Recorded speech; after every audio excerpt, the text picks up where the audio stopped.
Estamos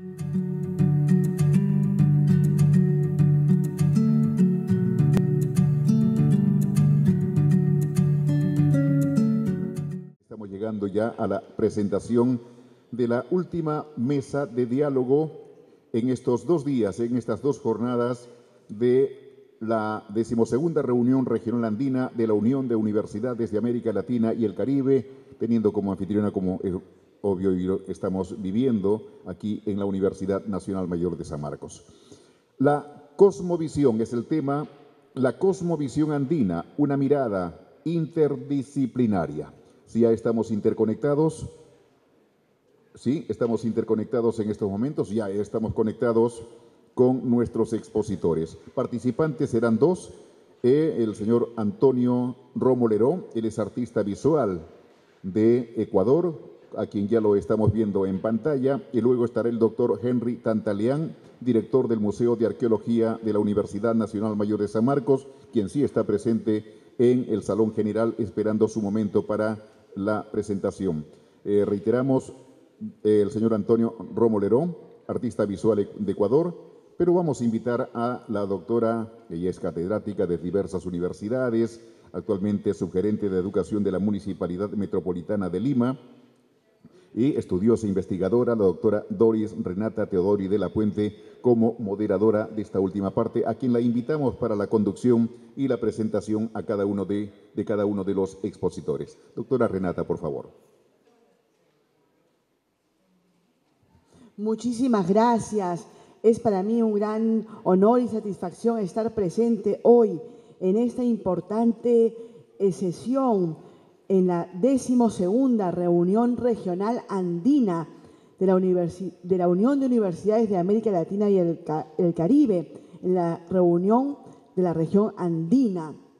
Como universidad anfitriona, la Universidad Nacional Mayor de San Marcos, un saludo muy especial a la doctora Yeri, que realmente es anfitriona de esta sede, también a la doctora Lida Asensios, rectora de la Universidad Enrique Guzmán y Valle, la Cantuta, al doctor Roberto Escalante, secretario general de la UDUAL.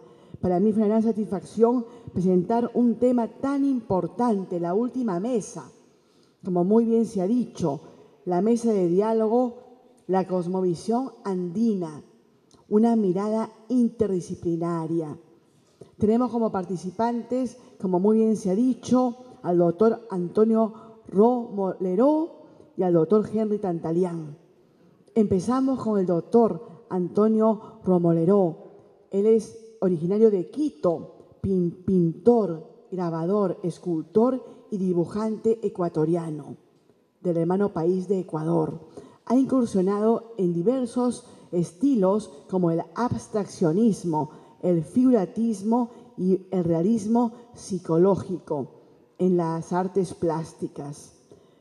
Se le reconoce como un inventor de técnicas como la pintura al óleo sobre el papel intagliado y la fundición de papel hecho a mano de fibras de fabricación propia, con cobre grabado de aguafuerte y aguatinta, y realmente innovadoras técnicas para las artes plásticas.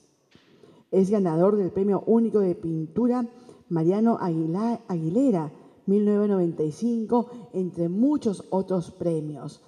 Bienvenido, doctor Antonio Romero, y tenerlo aquí es una grata alegría. Adelante. Muchísimas gracias. Muy buenos días, estimadas autoridades, UDUAL, estimado público en general. Muy buenos días y que tengan un excelente Inti Raymi dentro de esta temática de la cosmovisión andina. Justamente el día de hoy estamos festejando, están festejando pues las diversas nacionalidades indígenas la fiesta del Inti Raymi, que es el día más importante del año, el Día del Sol. Entonces, feliz Inti Raymi para todos los que festejen. Bueno, yo voy a comenzar interviniendo, explicando cuál fue mi creación, ¿no? Mi metodología creativa para darle un contexto a lo que hoy en día estoy haciendo. Y desde ya hace muchos años, son 35 años en total, en general, de carrera profesional. Bien, la primera etapa de mi carrera se dedicó exclusivamente a denunciar las injusticias sociales, ¿no?, de una sociedad de consumo. Sin embargo, no creo yo que el arte sea solamente utilizado para exclusivamente denunciar, sino que además debe evidenciar procesos de superación de las diversas adversidades. Por lo que fui a investigar en el arte precolombino. De ahí es donde nace, donde se nutre mi obra actual. Y en el arte precolombino encontré sociedades mucho más justas, mucho más horizontales, donde la mujer tenía el mismo poder de decisión que el hombre, donde los niños eran considerados iguales a los adultos. Y principalmente me centré en la cultura valdivia, que data de 3.600 años antes de Cristo, y donde se desarrolló más la cultura, ¿no? Es una de las culturas más antiguas que pudieron desarrollarse más gracias al uso de la famosa concha spondylus. ¿Y por qué me centré en esto? Porque la cultura valdivia eh, económicamente utilizaba exclusivamente el intercambio bienes y saberes, ¿no?, utilizando como medida de valor precisamente a la espondilus.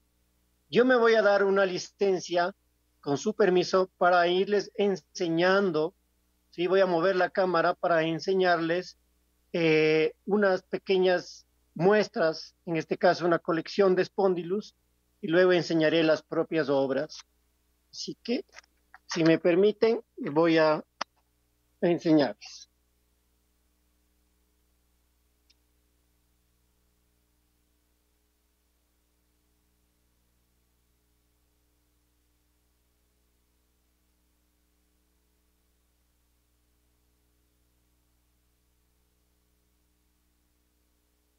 Bien, el uso estético más importante de la concha spondylus es su uso en el trueque bajo el principio ético de reciprocidad. Este principio se difundió por toda el área andina, llegando en el norte hasta México y en el sur hasta Chile.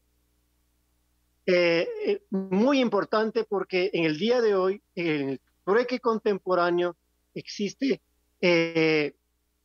una importancia radical en la economía alternativa a las sociedades de consumo que someten a muchos, precisamente, nacionalidades y pueblos originarios se ven sometidos por esta desigualdad social. Bien, ¿qué es lo que yo encontré en estas investigaciones? Además de la justicia social de estas culturas, encontré y me centré en su semiótica. Toda mi obra, desde ahí en adelante, está fundamentada en la semiótica de los pueblos originarios. Los signos y símbolos que les voy a enseñar a continuación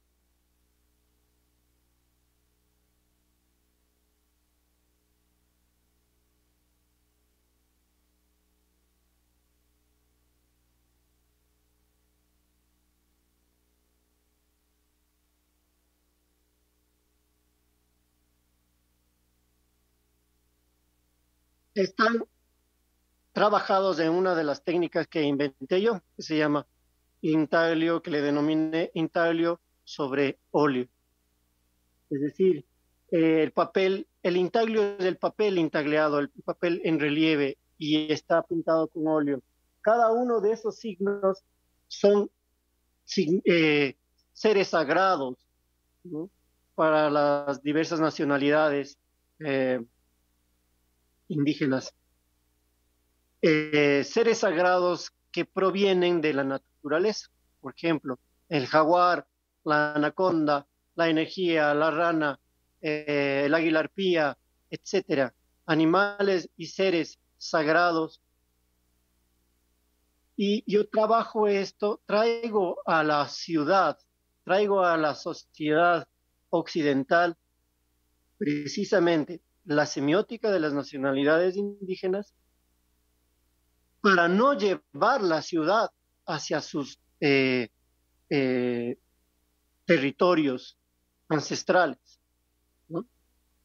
Traigo su semiótica a Occidente para no llevar a Occidente a sus territorios ancestrales y no contaminar en la mayoría de casos. Por supuesto, dentro del contexto del arte contemporáneo. Me parece que la primera toma de las Spondylus no salió bien, voy a repetirla.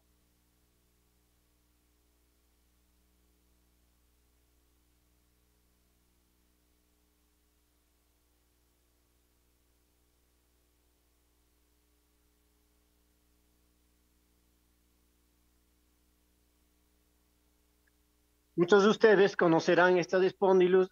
Estas Spondylus son las eh, llamadas Spondylus princeps. Hay dos especies, la princeps, que es la que acabamos de ver, y la calcifer, que ya vamos a ver en un momento en que está ya dentro de una de mis obras. Bueno,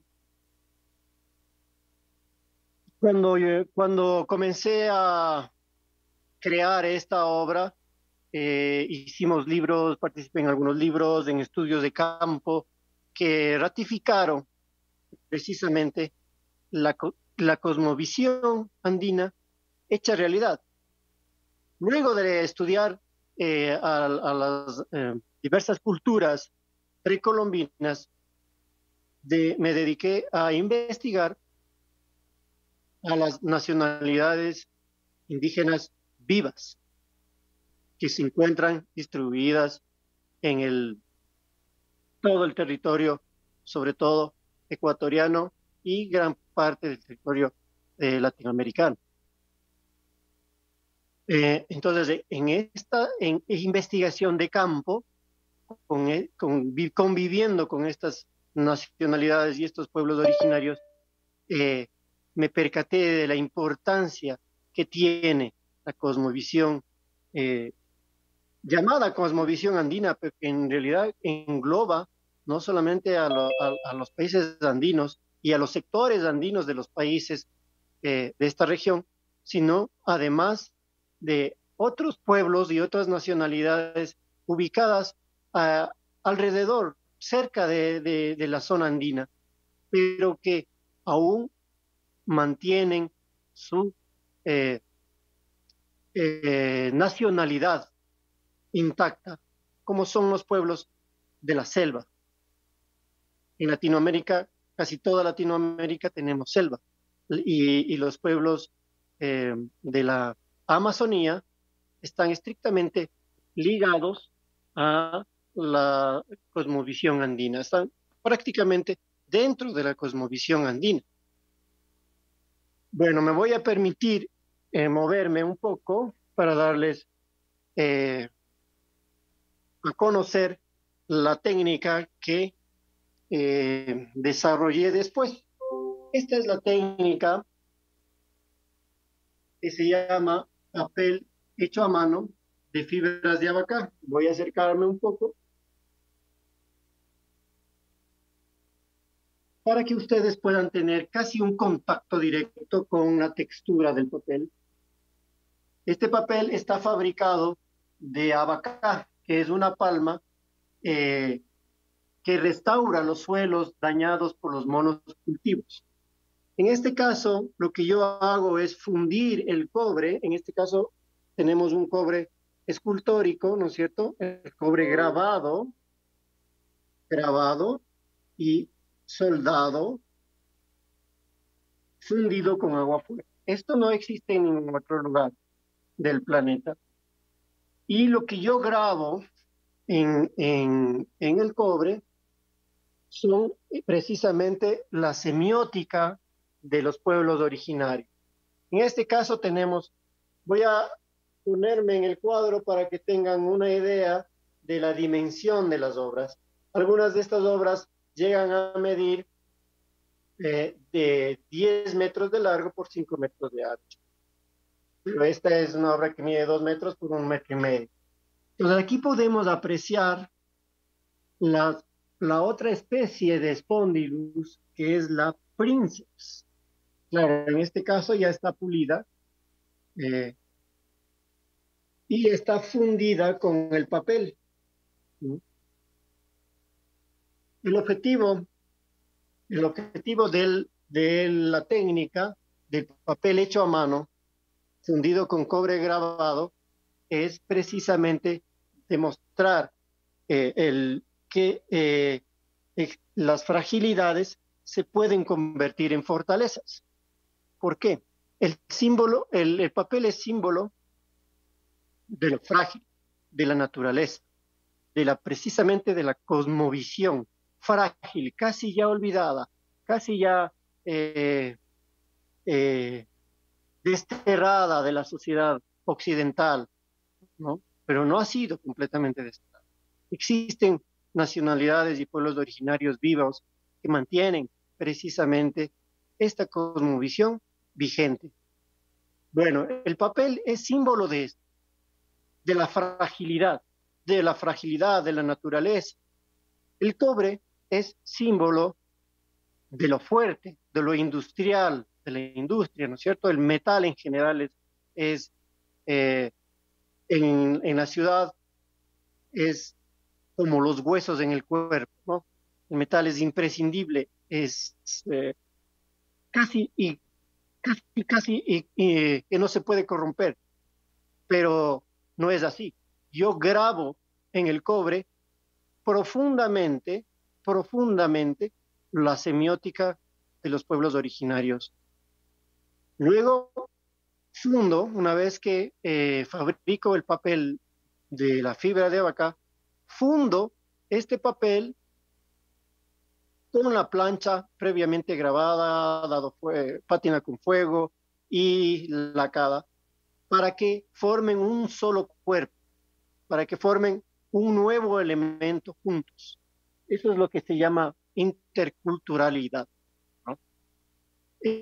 Y además demuestro que el papel considerado frágil es el que contiene al metal considerado fuerte, ¿no? Sin ningún tipo de adhesivo o alguna goma o cola o alguna cosa. Solamente por el proceso de deshidratación de las fibras, de deshidratación del papel, es el que le sujeta al cobre o a los espónilos o a los elementos que sean, pero sobre todo al cobre. Y entonces demuestro físicamente que el papel es sumamente fuerte, que las fragilidades son sumamente fuertes cuando uno las trabaja, ¿no? Y esto es importante porque es una resiliencia abstracta. Y el concepto de resiliencia social es muy importante para los países de la región, ya que permanentemente estamos con, digamos, diversas problemáticas sociales que debemos día a día ir superando. Básicamente eso es lo que mi obra en la actualidad estoy trabajando. Sin embargo, también les voy a enseñar para que tengan una idea.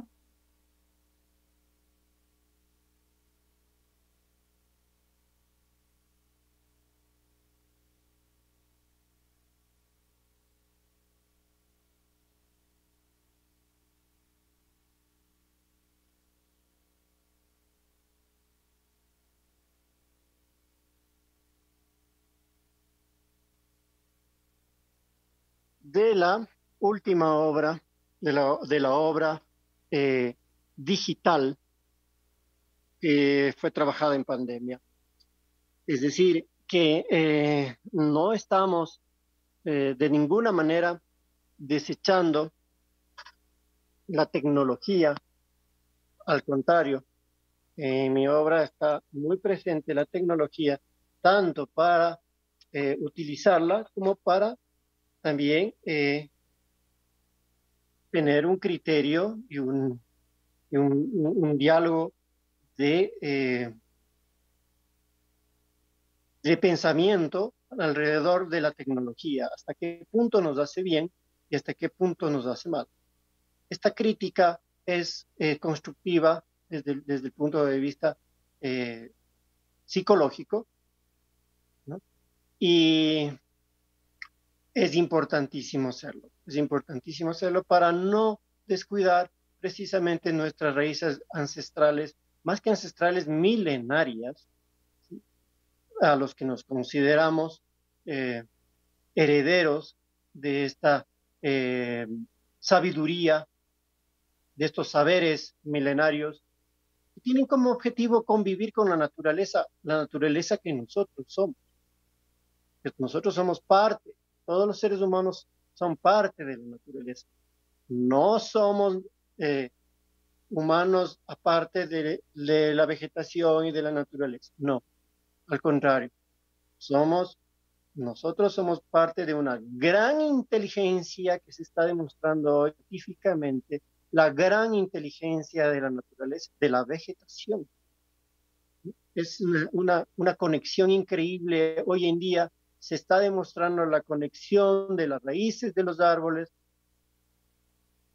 de todo el mundo. Es una red de Internet bajo tierra. Eso, muchas de estas cosas ya lo sabían, ya lo saben los pueblos originarios, pero sin embargo, la ciencia occidental es la que legitima estos saberes y además coincide con estos conocimientos. Eso es importantísimo, digamos, resaltar, ¿no? Finalmente, quisiera agradecerles su paciencia, su sensibilidad para salir un poco del canon, ¿no? Y de la temática y sobre todo de la forma, del estilo, ya que hoy he movido la cámara y he tratado de enseñar los detalles para que puedan llegar a casi tocar, como dije hace un momento, las diferentes partes de las obras. Eso sería por ahora mi intervención. Si es que hay alguna pregunta, si es que hay algún tipo de diálogo, estoy... Muchísimas gracias al sector Antonio Romoleró por esta interesantísima exposición en la cual nos hace ver la vigencia, la importancia de las culturas vivas en Ecuador y en toda América Latina, y de qué manera podemos recrear el arte a través de las nuevas tecnologías, pero siempre conservando nuestras raíces ancestrales, como a través de sus cuadros expresa la belleza. Muchísimas gracias al señor Romoleró del hermano país de Ecuador. Ahora bien, vamos a invitar al doctor Henry Tantalián. Adelante, don Henry, puede usted acercarse a la mesa de honor. El doctor Henry Tantalián, doctor en Arqueología Prehistórica en la Universidad Autónoma de Barcelona, España. Ha sido funcionario del Instituto Nacional de Cultura del Perú, tanto en la región de Puno como en la sede central de Lima.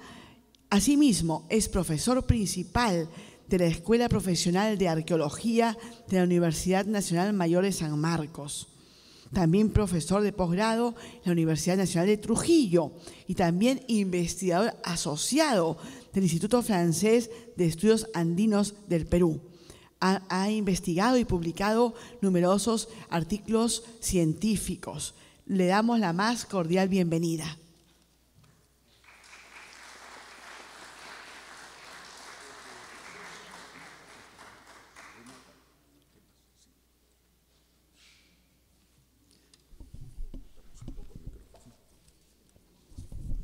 Sí.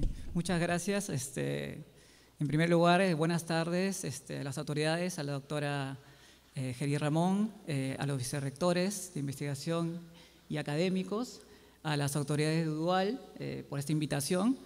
En primer lugar, lo que me gustaría hacer es una breve síntesis de una serie de trabajos que hemos venido realizando desde la arqueología, ¿no? Yo soy arqueólogo de profesión, pero en los últimos años, como arqueólogo y científico social, nosotros nos hemos ido viniendo haciendo una serie de preguntas de cómo la arqueología y desde San Marcos y desde el Perú puede aportar al conocimiento de otras formas de saberes, otras formas de epistemologías, otras formas, como ya un poco lo apuntó el doctor Romoleró, son parte de este mundo y cómo nosotros como sociedad, y sobre todo siendo universitarios, no podemos dejar de lado estos saberes ancestrales, ¿no? En las últimas décadas, en los hermanos países de Bolivia, Ecuador, hay todo movimiento relacionado con lo indígena, con el summa causai, con el buen vivir, y en realidad también eso coincide con los objetivos de desarrollo sostenible, ¿no? Antes el doctor David Acurio hablaba un poco acerca de la sostenibilidad. ¿Cómo es que las comunidades indígenas, y en realidad las comunidades indígenas no es un otro que está en otro espacio o en un universo paralelo, en realidad habitamos y muchos de nosotros somos indígenas.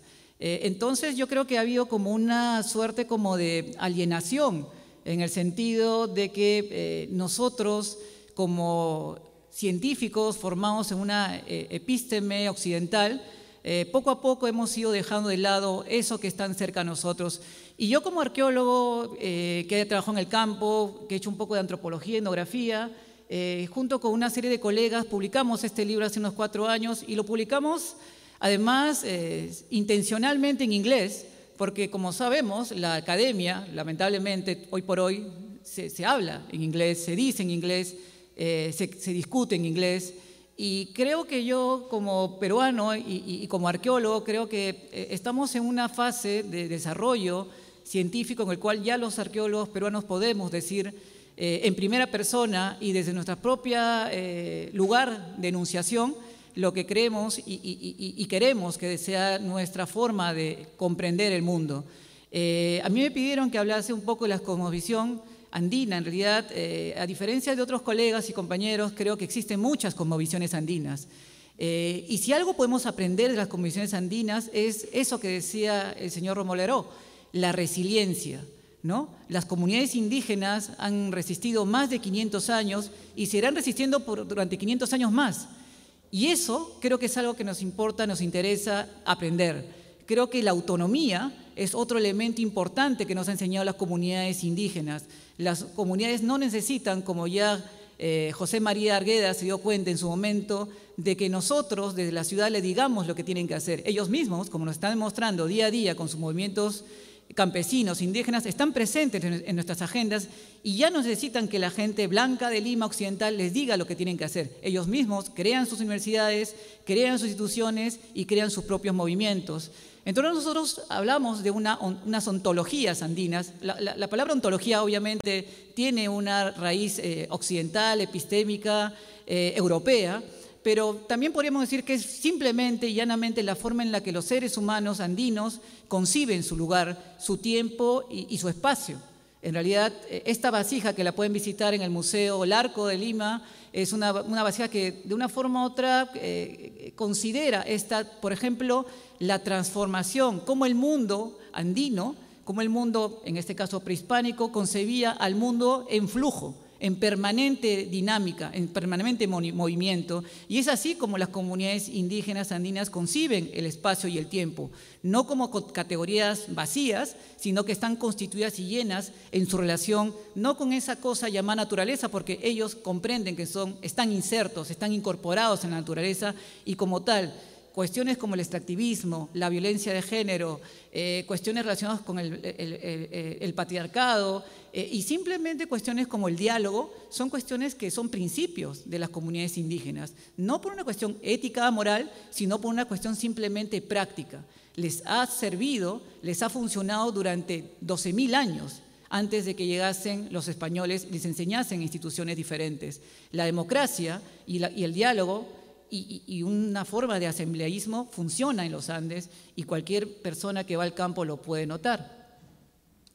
Entonces, solamente para hacer un breve y corto reseña acerca de cómo podemos reconocer, reproducir y captar estas cosmovisiones indígenas, y esto ya lo sabemos por un poco de historia, hay una serie de formas de acercarse a ella. Porque lamentablemente en los últimos tiempos hay como una suerte como de filosofía esotérica, una suerte de, algunos llaman de manera bastante negativa, una suerte como de filosofía pachamamista, que la hay, ¿no? Como cualquier otra ideología. Yo, desde mi cantera como científico y como profesor universitario, creo que hay formas también científicas, y quizás citando a Boaventura de Sousa Santos, este sociólogo portugués, yo sí creo que puede haber un diálogo y una síntesis que él denomina como una epistemología híbrida. Es decir, yo no creo que simplemente la crítica hacia Occidente sea lo único que tengamos que hacer. Yo creo que simplemente hay que coger lo bueno de ambos mundos y convertirlo en una forma de expresar las formas como uno quiere, porque al fin y al cabo las palabras se llenan de contenido siempre y cuando tienen un sentido. En ese sentido, la etnohistoria, la lingüística, la etnografía, la cultura material del cual nos hablaba el señor Romero tiene que ver con eso, y también finalmente desde el punto de vista de la filosofía, ¿no? Nuevamente occidental, los fenomenólogos desde Husserl hasta, qué sé yo, Merleau-Ponty, nos hablaba de la percepción del mundo. Pero la percepción del mundo es algo que tenemos todos nosotros siempre que vamos a un lugar, paseamos por una huaca, cuando vamos a una fiesta ancestral. Creo que esa cultura viva es algo que nos diferencia del mundo. Y justamente porque nos diferencia del mundo, nos hace interesantes y nos ayuda a comprender y a contribuir en el mundo. En un lugar en el cual las cosmovisiones andinas ya desde el siglo XVI planteaban formas diferentes, las dualidades, la complementariedad, pero también la dialéctica entre la mujer y el hombre, incluso hasta otros géneros, de cómo el sol, la luna, las estrellas, en cuanto y tanto formaban parte de nuestro mundo, tenían sentido y hacían tener sentido a todo lo que nos rodeaba. Tampoco quiero venir aquí a idealizar y romantizar el mundo andino. El mundo andino, como cualquier otra formación social, económica y política, tenía sus propios retos, sus propios desafíos y sus propias contradicciones. Creo yo ahí que la arqueología, la historia, la sociología y la antropología, sobre todo, que son esas carreras, disciplinas tan caras para la Universidad de San Marcos, creo que tienen algo que aportar. Las gramáticas tempranas que se desarrollaron en el siglo XVI, ¿no? La quichua y la aymara, son, digamos, estos léxicos, estos vocabularios que de una forma u otra traducían la forma en la cual estos seres diferentes a los españoles demostraban que tenían un conocimiento de su mundo, limitado bajo la óptica española, pero suficiente y totalmente exitosa para ese momento. Entonces este mundo, digamos, andino, con las tecnologías y saberes, tiene mucho que aportar. Tiene mucho que aportar, principalmente porque aprendió a través de la experimentación, a través de la invención, a través de la tecnología, un nuevo mundo. Construyó un mundo que hoy por hoy, en un lugar dominado por sociedades plenamente industrializadas, extractivistas, todavía se resiste a morir.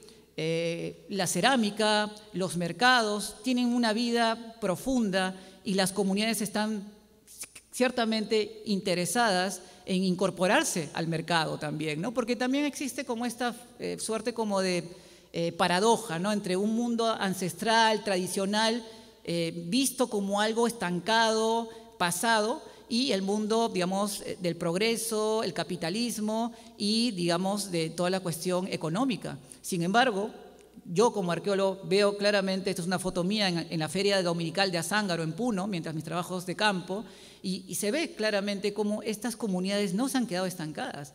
Al contrario, han generado, y sobre todo la gente conoce a los importantes empresarios puneños y puneñas, se dará cuenta claramente qué es ser un empresario en el altiplano, en Puno, entre Perú y Bolivia, y sin que le importe siquiera esas nacionalidades. Porque al fin y al cabo las nacionalidades como constructos de los estados-nación, para ellos siempre han sido barreras totalmente franqueables, y esto lo demuestra claramente la antropología.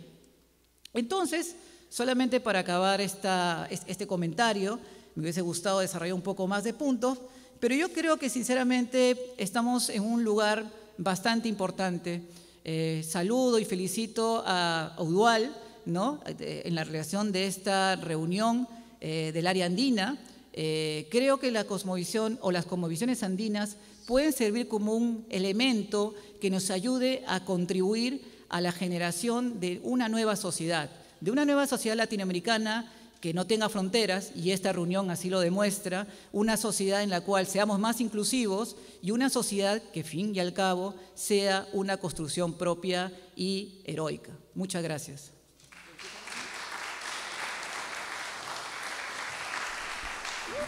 Muchísimas gracias al doctor Henry Tantalián por esta visión, esta cosmovisión, y próximos al Inti Raymi.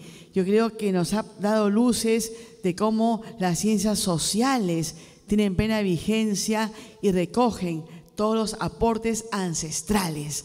Entonces, con esta exposición tan valiosa, con estos dos excelentes expositores, hemos finalizado la mesa de diálogo, la cosmovisión andina, una mirada interdisciplinaria. Hemos tenido el arte y también hemos tenido toda la visión de las ciencias sociales. Muchas gracias.